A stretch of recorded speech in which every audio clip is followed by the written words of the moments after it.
Assalamualaikum warahmatullahi wabarakatuh. Ako muli si Legendary B.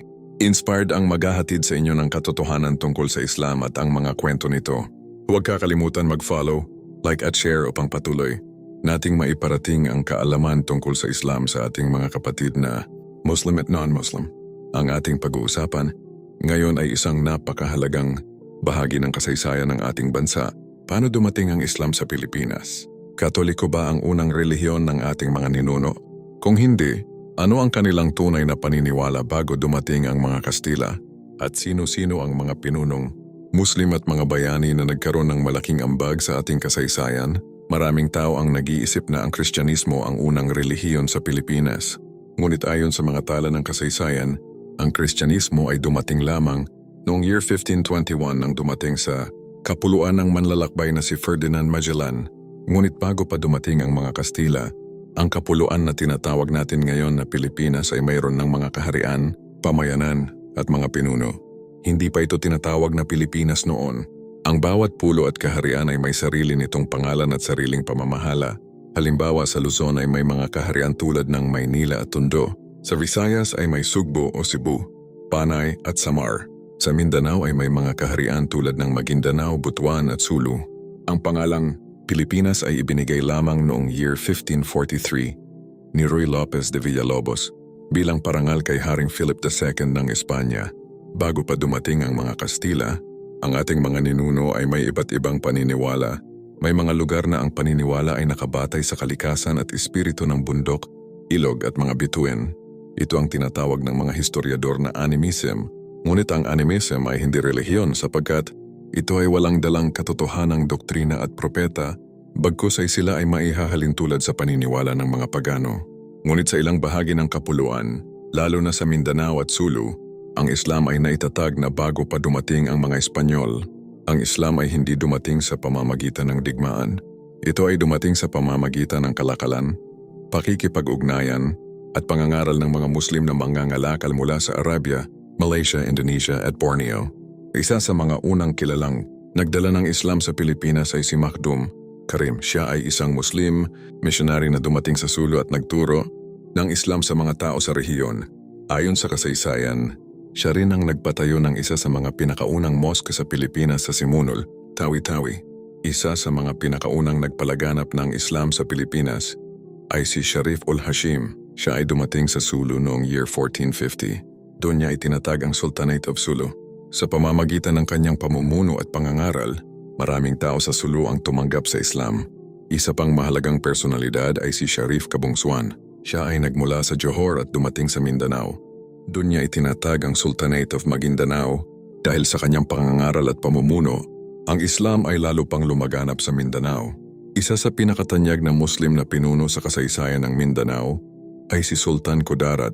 Siya ay kilala sa kanyang matapang na paglaban sa mga Kastila.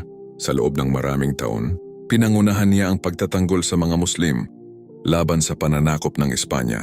Dahil sa kanyang pamumuno, napanatili ng maraming Muslim sa Mindanao ang kanilang kalayaan sa loob ng mahabang panahon. Ngunit hindi lamang sa Mindanao nagkaroon ng mga pinunong lumaban sa mga mananakop. Sa Luzon, meron ding mga pinuno na nagpakita ng katapangan. Isa sa kanila ay si Raja Sulaiman. Si Raja Sulaiman ang isa sa mga pinuno ng Maynila bago dumating ang mga Kastila. Kasama niyang namuno sa lungsod ang isa pang pinuno na si Raja Matanda. Ang Maynila noon ay isang maunlad na lungsod na may aktibong kalakalan sa China, Brunei at iba pang bahagi ng Southeast Asia. Dahil sa kalakalan na ito, maraming mangangalakal kabilang ang mga Muslim ang dumating sa lungsod.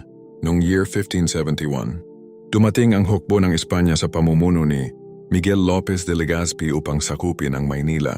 Pinangunahan ni Raja Sulaiman ang paglaban sa mga mananakop. Ang labanan na ito ay kilala sa kasaysayan bilang Battle of Bangkusay. Bagaman natalo ang mga katutubo, ang kanilang paglaban ay naging simbolo ng katapangan. Sa Visayas naman, isa sa pinakakilalang bayani ay si Lapu-Lapu. Siya ang dato ng Mactan na tumangging magpasakop sa mga Espanyol. Noong April 27 year 1521 naganap ang Battle of Mactan. Sa labanan na ito ay natalo ang hukbo ni Ferdinand Magellan at siya ay napatay. Ang pangyayaring ito ay naging simbolo ng paglaban ng mga katutubo laban sa pananakop. Samantala sa Cebu, ang pinuno noon ay si Raja Humabon. Nagkaroon ng kasunduan sa pagitan niya at ng mga Espanyol. Isa sa mga simbolo ng kanilang kasunduan ay ang Blood Compact. Isa pang kilalang Blood Compact sa kasaysayan ang naganap sa pagitan ni Miguel Lopez de Legazpi at ni Datu Sicatuna noong year 1565 sa Bohol. Ngunit may isang mahalagang bagay na dapat nating malaman. Ang mga Kastila ay may malaking takot sa mga Muslim na kaharian. Sa kanilang mga tala, tinawag nila ang mga Muslim sa Pilipinas na Moro. Ang salitang Moro ay hinango nila mula sa salitang Moor na ginamit nila sa mga Muslim sa North Africa na kanilang nakalaban sa loob ng maraming taon. Ang Moor ay tumutukoy sa mga Muslim sa Iberian Peninsula at Hilagang Aprika na matagal na kalaban ng mga Kastila. Nang dumating ang mga Kastila sa Pilipinas noong ika-16 na siglo, laking gulat nila nang makita na may mga komunidad ng Muslim din sa Kapuluan, lalo na sa Timog, Mindanao at Sulu. Dahil sa kanilang mahabang kasaysayan ng pakikipaglaban sa mga Moor sa Spain, ang mga Kastila ay automatikong tinawag na Moro ang mga Muslim sa Pilipinas.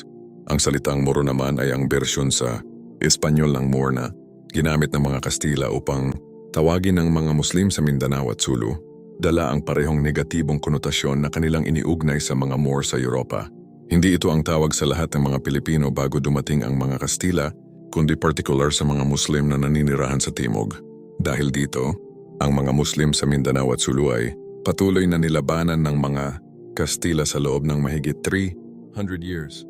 Sinabi ni Allah Azza wa Jal sa marangal na Quran, Ya ayyuhan nas inna khalaqnakum min dhakarin wa untha wa ja'alnakum syu'uban wa qabar ila lita'arafu.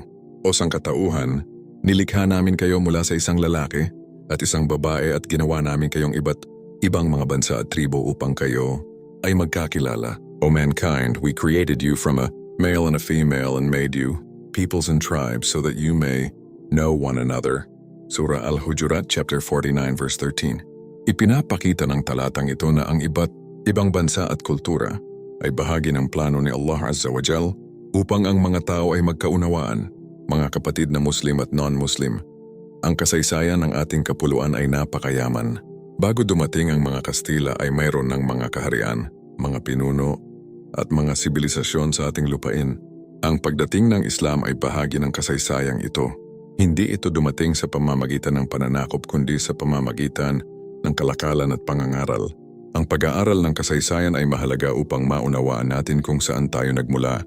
Kapag nauunawaan natin ang ating kasaysayan, mas nagiging malinaw kung sino tayo bilang isang bansa at bilang mga tao. At higit sa lahat, ang tunay na karangalan ng tao ay hindi lamang sa kanyang pinagmulan kundi sa kanyang takot at pagsunod kay Allah Azza wa Jal. Mga kapatid, patuloy tayong maghanap ng kaalaman at ipalaganap ang katotohanan. Ako muli si Legendary Be Inspired, ang maghahatid sa inyo ng katotohanan tungkol sa Islam at ang mga kwento nito. Huwag kakalimutan mag-follow, like at share upang patuloy nating maiparating ang kaalaman tungkol sa Islam sa ating mga kapatid na Muslim at non-Muslim. Assalamualaikum warahmatullahi wabarakatuh.